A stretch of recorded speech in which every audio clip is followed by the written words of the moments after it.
সূরাতুল মাআরিজ। সূরাতুল মাআরিজ থেকে আমি কিছু আয়াতে কারিমা তেলাওয়াত করেছি। আল্লাহ রাব্বুল আলামিন এখানে মানব প্রকৃতির কিছু দিক তুলে ধরে জান্নাতি বান্দার কিছু বৈশিষ্ট্য আল্লাহ তাআলা এখানে তুলে ধরেছেন, যে 9টি বৈশিষ্ট্য বান্দার মধ্যে উপস্থিত থাকলে সে বান্দাটার জন্য আল্লাহ তাআলা নিজে জান্নাতের দরজায় পৌঁছায় দিবেন। জোরে বলি সুবহানাল্লাহ। তাহলে কথাটার ভিতরে গুরুত্ব আছে না নাই বলেন তো? আছে। এই পাশে কথা বলা যাবে না, এই যে কথা বলা যাবে না। আর মেহেরবানি করে এখানে আসলে পরে দুটো বিষয় মাথায় রাখতে হবে। একটা বিষয় হলো চুপ থাকা। একটা বিষয় কি থাকা বলেন তো? চুপ থাকা। আর আরেকটা বিষয় হলো মনোযোগ সহকারে আমলের নিয়তে শোনা। এই দুটো যদি না ঠিক থাকে তাহলে মাহফিল আর বাজার এক হয়ে যাবে। কথা বোঝেন নাই? বাজারে কথা বলে একজন না সবাই? মসজিদে কথা বলে কয়জন? মাহফিলে কথা বলতে হবে কয়জনের? একজন। একটু মেহেরবানি করে বসো। সম্মানিত ভাইয়েরা, আমরা যে সমাজে বসবাস করছি এই সমাজের নাম হলো মুসলিম সমাজ।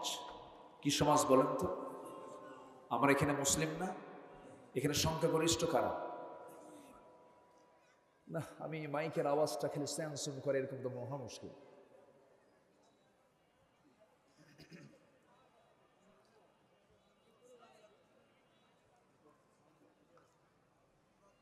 ক্লিয়ার করেন, জোরে আওয়াজ দিলেই তো হলো যে তা না, কিন্তু সাউন্ডটাকে একটু ক্লিয়ার করে। যে এরকম করলে তো সমস্যা। ও নিজে যদি গান গায় তাহলে সমস্যা না?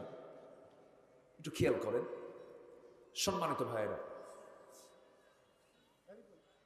আমরা মুসলিম সমাজের বাসিন্দা। এদেশে 18 কোটি মুসলমান। কত কোটি বলেন তো? 18 কোটি মুসলমান। আর বাকি 10% যা আছে হিন্দু, বৌদ্ধ, খ্রিস্টান এসব আছে।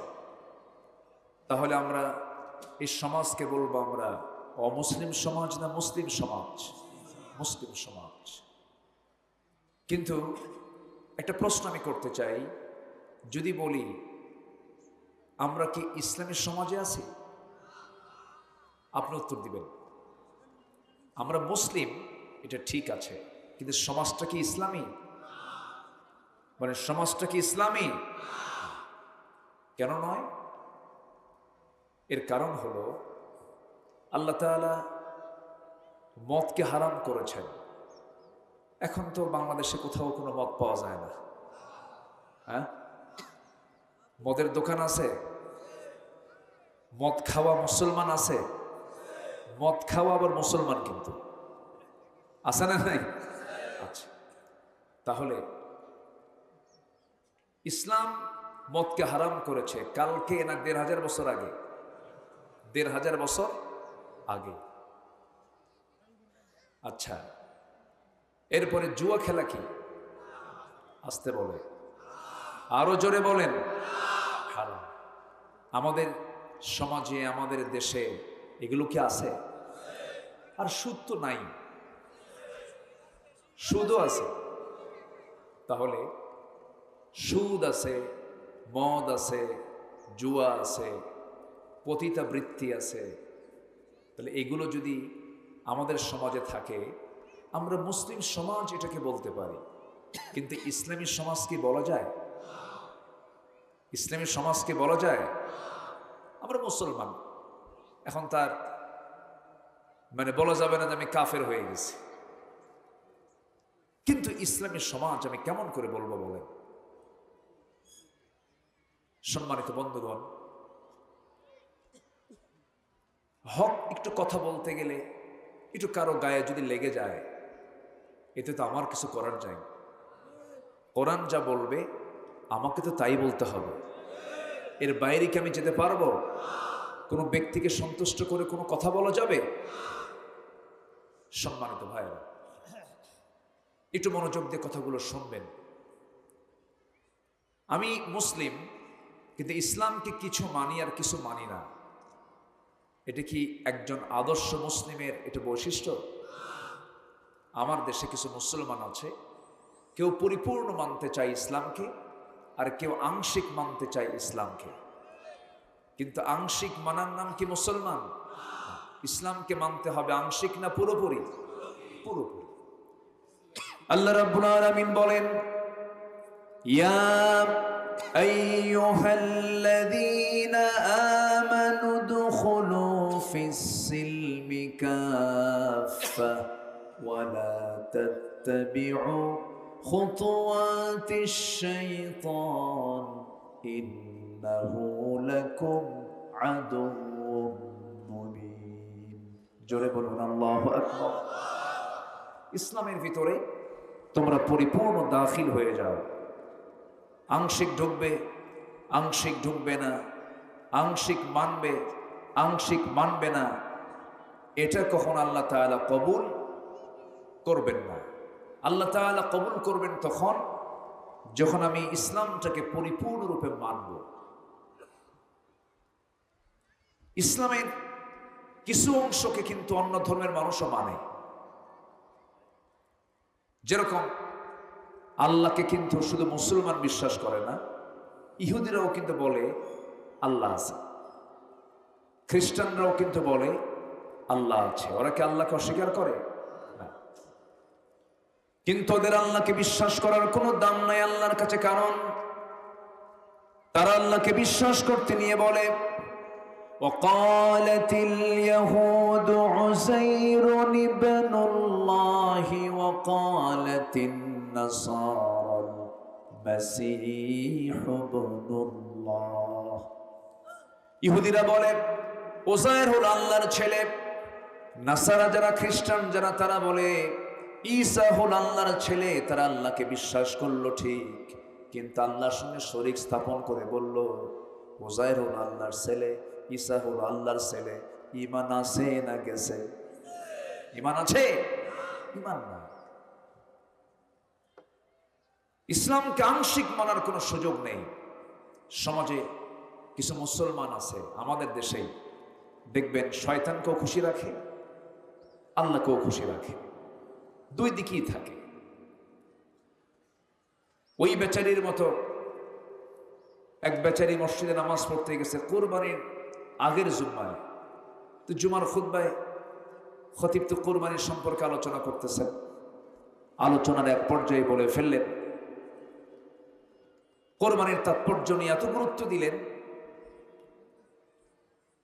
এক বেচারি এই ওয়াজ শুনে, কোরবানির তাৎপর্য শুনে সে ভাবলো এনিওয়ে আমাকে কোরবানি দিতেই হবে।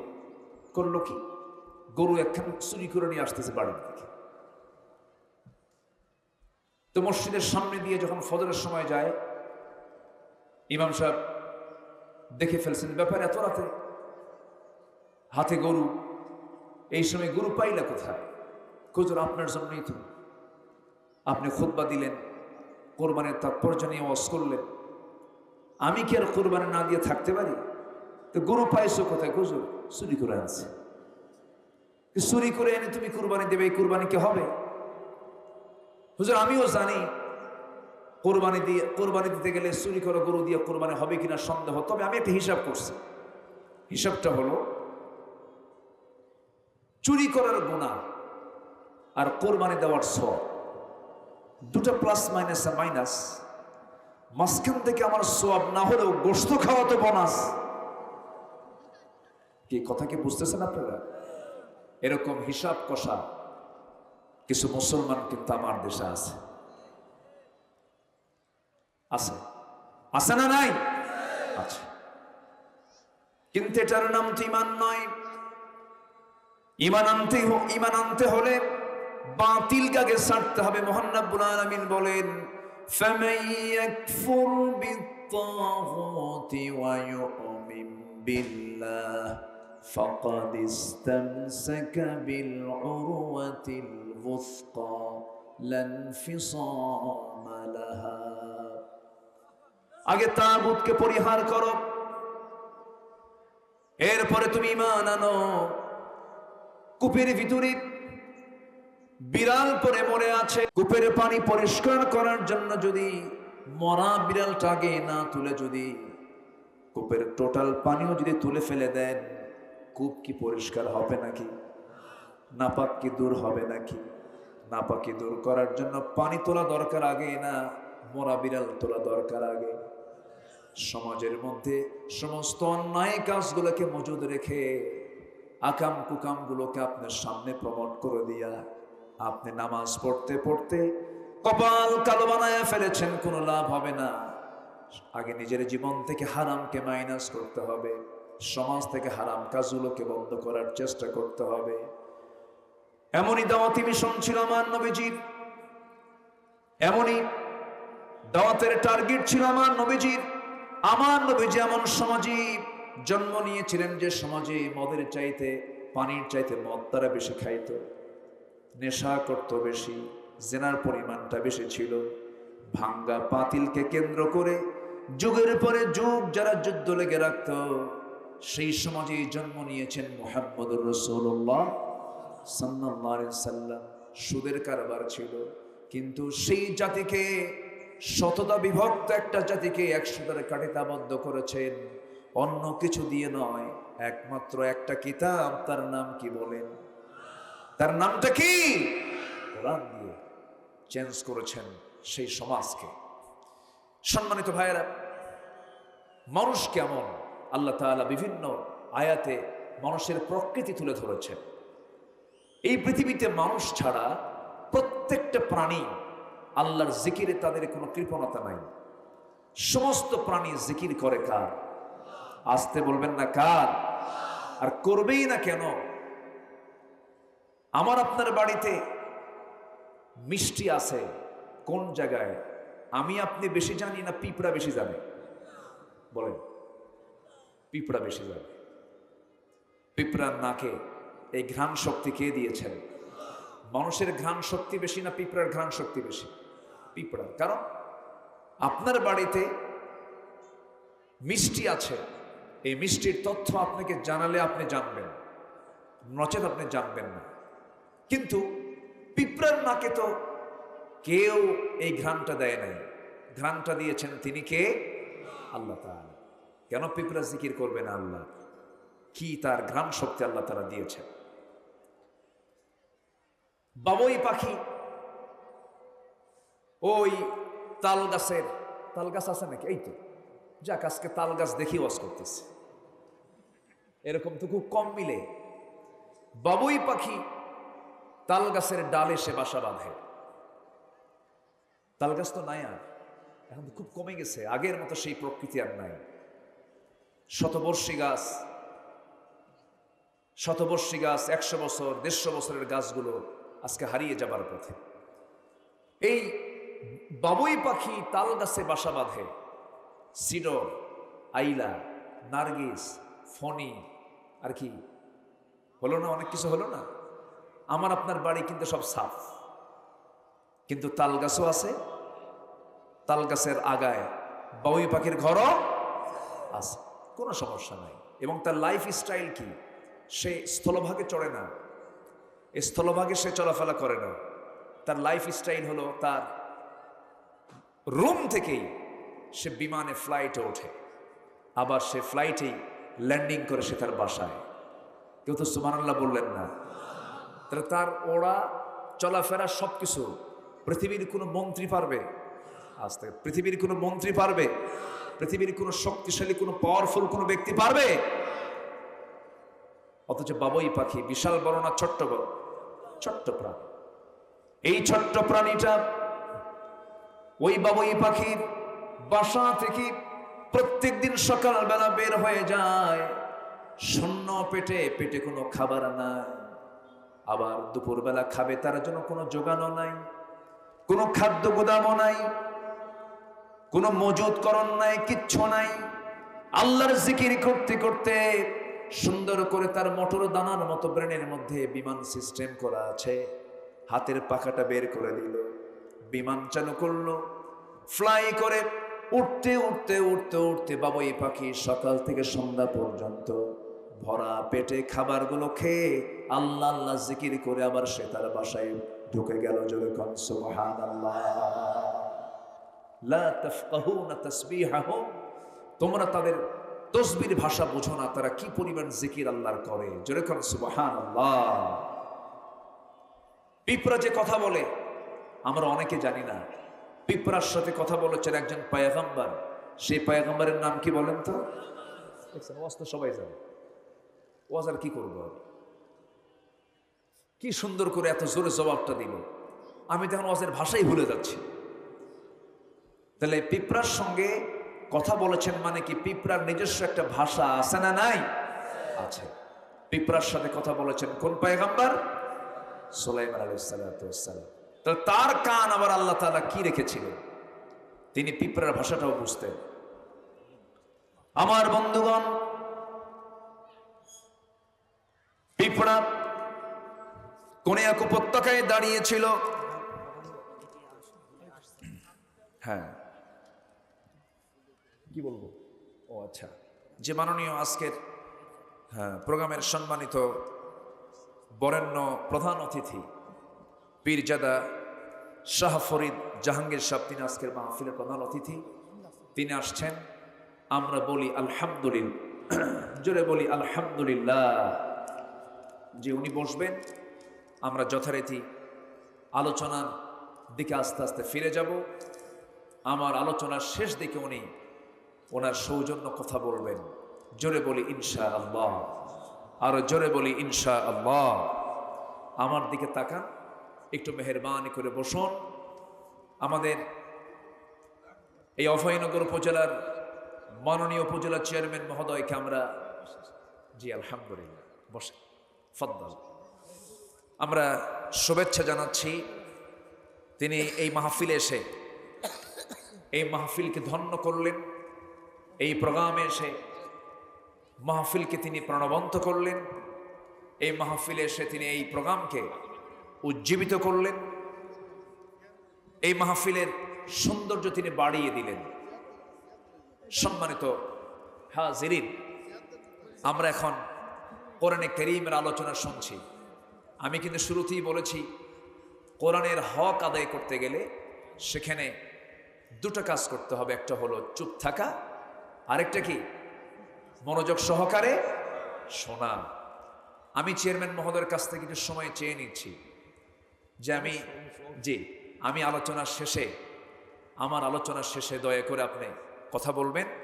আমরা এখন মাঝপথে আছি, আলোচনার একটা মিডিল পয়েন্ট আমরা আছি। এরপর আমরা শেষের দিকে যখন যাব, মোনাজাতের আগ দিয়ে আমাদের উপজেলা চেয়ারম্যান মহোদয় তিনি কথা বলবেন। জোরে বলি ইনশাআল্লাহ, জোরে বলি ইনশাআল্লাহ। তাহলে কোন নবী পিঁপড়ার সঙ্গে কথা বলেছেন বলেন তো আবার? সুলাইমান। আমরা কি পিঁপড়ার ভাষা বুঝি? আচ্ছা, ওর হাঁটার কোনো আওয়াজ আমাদের কানে আসে?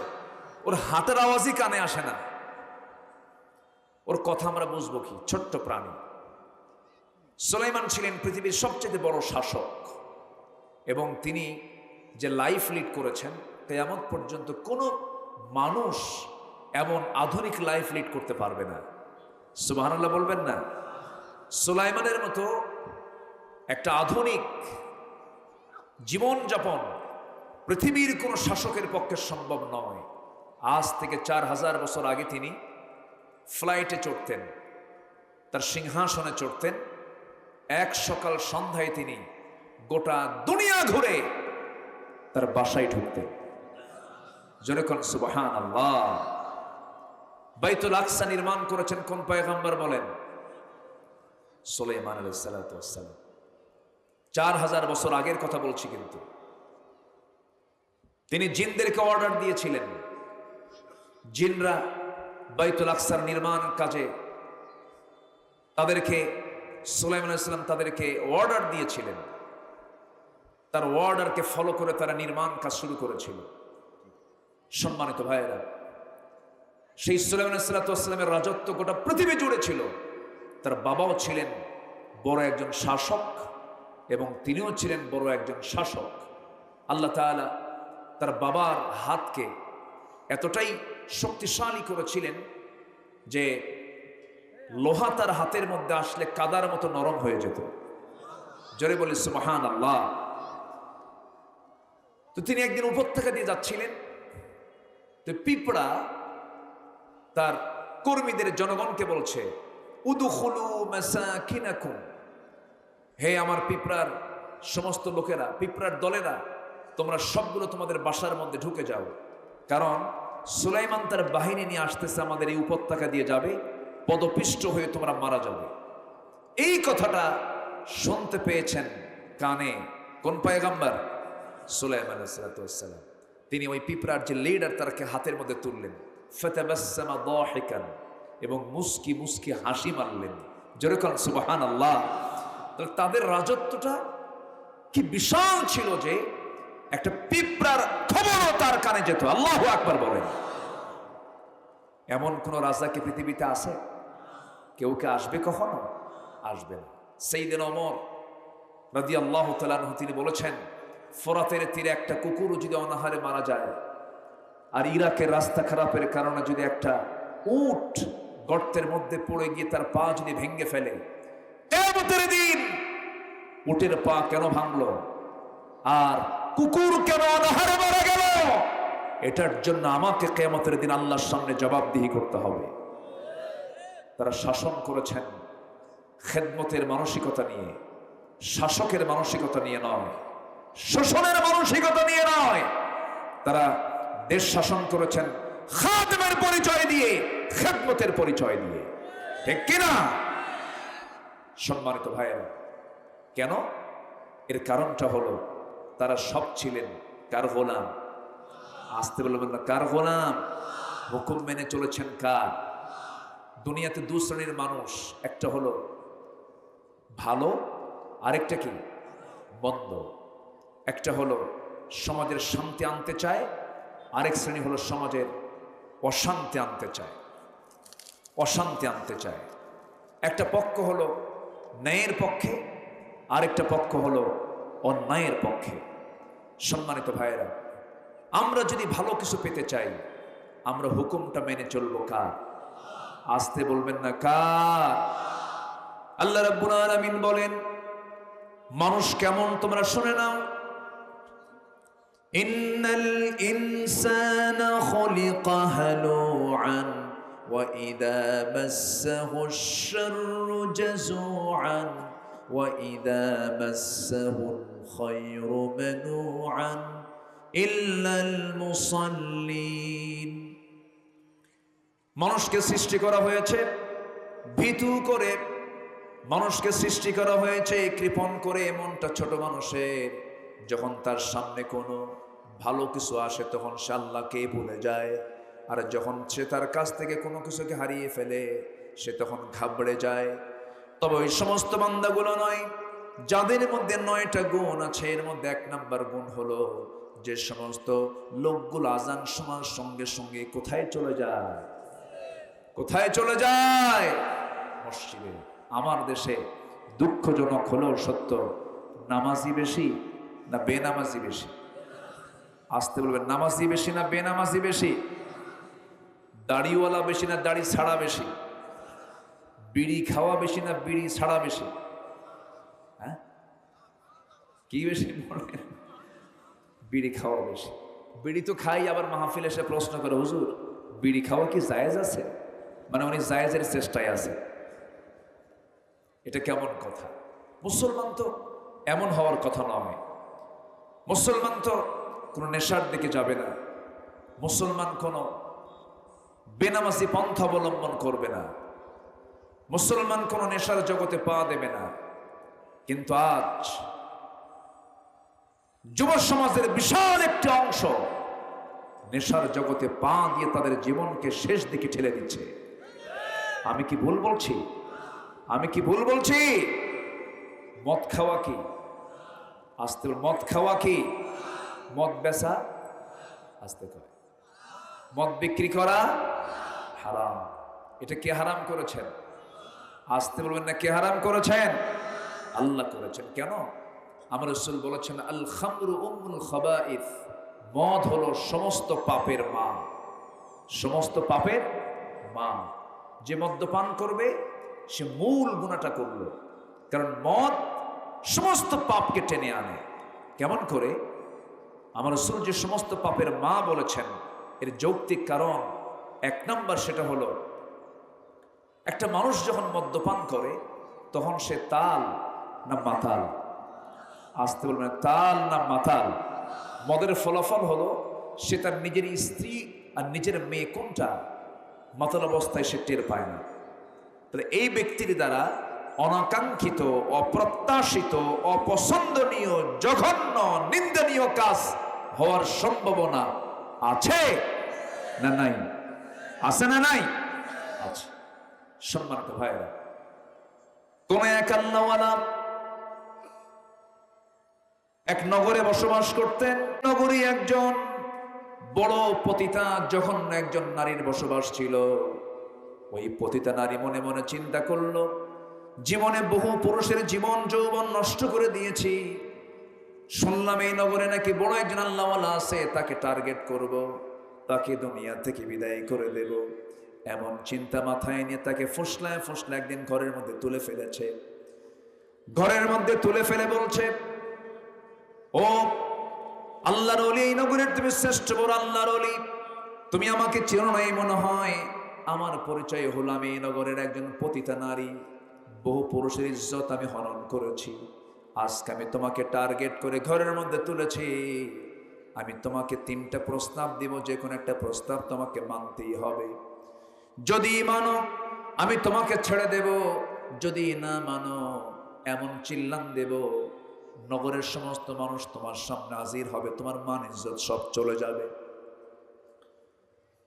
আল্লাহওয়ালা বলছেন কি করতে হবে বলো। তার সামনে মদের বোতল রেখে দিয়েছে। বলতেছে নাম্বার 1 হলো এই মদের বোতল থেকে তোমাকে মদ্যপান করতে হবে, নচেত তা যদি না খাও আমার সঙ্গে জেনার কাজে লিপ্ত হতে হবে।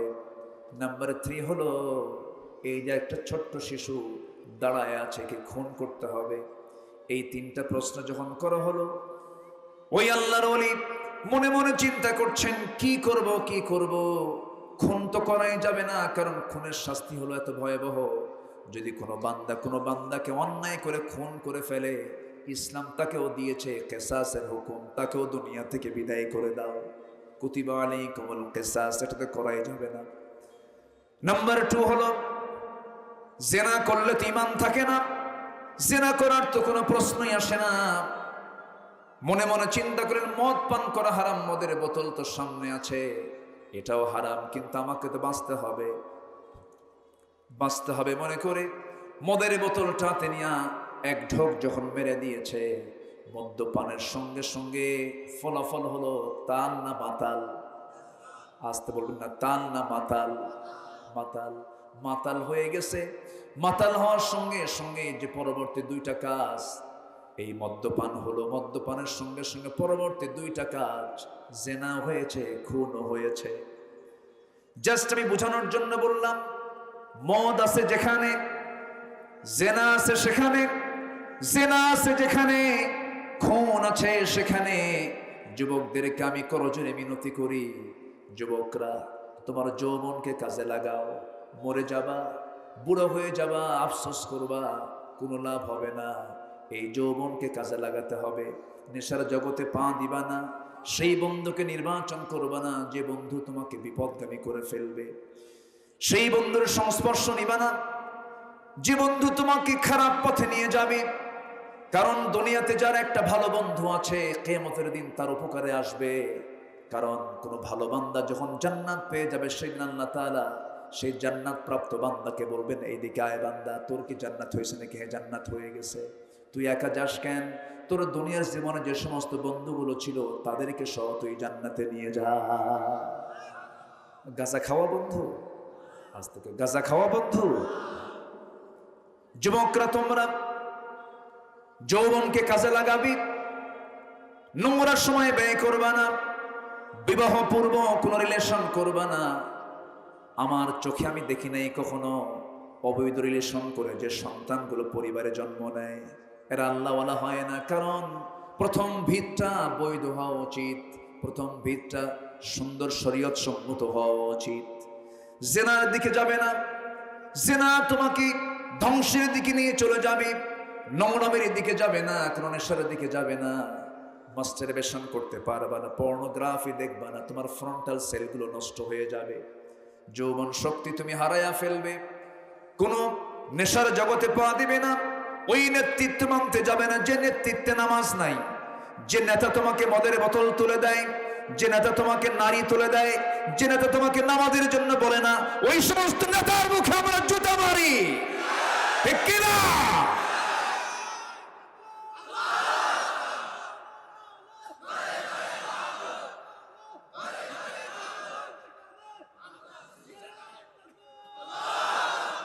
আল্লাহ কবুল করুন, আল্লাহ কবুল করুন। তুমি যুবক একজন, তুমি একা একজন বাংলাদেশ, তুমি একজন যুবক, তুমি একা একজন বাংলাদেশ। তোমাকে বাংলাদেশকে গড়তে হবে। এই দেশ এগিয়ে নেবার পেছনে সবচাইতে বড় অবদান হলো কৃষকদের। কৃষকরা অশিক্ষিত, কিন্তু দেশকে তারা এগিয়ে দিয়েছে। অবদান হলো শ্রমিকদের, শ্রমিকরা তাদের শ্রম দিয়ে দেশকে এগিয়ে দিয়েছে, কিন্তু তারা অশিক্ষিত। অবদান হলো প্রবাসী ভাইদের, যারা বাপমার চেহারা যুগের পর যুগ না দেখে, স্ত্রী সন্তানের চেহারা না দেখে, প্রবাস জীবনে রক্ত পানি করে পরিশ্রম করে প্রবাসী রেমিটেন্স গুলো দেশে পাঠিয়ে দেশকে এগিয়ে দেয়। সম্মানিত ভাইয়েরা, সেই প্রবাসী অশিক্ষিত, শ্রমিক অশিক্ষিত, কৃষক অশিক্ষিত, অথচ তারা শিক্ষার আলো না পেয়েও দেশকে এগিয়ে দিচ্ছে। কিন্তু দেশকে পিছিয়ে দিল কারা? দেশকে পিছিয়ে দিল কারা? যারা কলমের খোঁচা দিয়া শিক্ষিত মানুষ, শুধু নৈতিকতার শিক্ষা না থাকার কারণে, কোরআনের জ্ঞান না থাকার কারণে এই জ্ঞানপাপীরা সমাজ কাজকে পিছিয়ে দিয়ে ছেড়েছে, ঠিক কিনা? এই জন্য ভুল বহু কিছু করে ফেলেছি আমরা। আমার ব্যক্তি জীবন থেকে শুরু করে নিয়ে পরিবার, সমাজ, রাষ্ট্র, সব জায়গায় থাকতে হবে কোন কিতাব? বলেন, আসতে বলেন, কোন কিতাব থাকতে হবে? কোরআন। কোরআন শুধু নামাজে নয়, কোরআন সমাজে থাকার দরকারও আছে না নাই? আসতে বলবেন না, আছে না নাই? কষ্ট পাচ্ছেন নাকি আপনারা? আলোচনা চালাই, কিন্তু সময় তো খুব কম। আমি তো বহু আগে এসেছি, কিন্তু আপনি আসতে দেরি করেছেন, আপনি আসতে একটু বিলম্ব করেছেন। আমার দেশে একটু এরকমই হয়, জুমার দিন আজান হয় 12:30টায়, মুসল্লি হাজির হয় 1:29:29। এটা ঠিক না। আমরা সময় মতো আসলে পরে কথাগুলো সুন্দর করে শুনতে পারতাম। তো আমরা 9টা কাজ শিখে যাব। আমি একটাও বলিনি, শাব্দিকভাবে হলো আমি বলার চেষ্টা করব। আমরা 9টা কাজ শিখে যাব। 9টা কাজ যদি কারো ফুলফিল হয়ে যায়, আল্লাহ তার হাতে জান্নাতের চাবি তুলে দিবেন। সবাই জান্নাত নেব না? আমরা সবাইকে আমরা জান্নাত নেব না? জোরে বলি ইনশাআল্লাহ।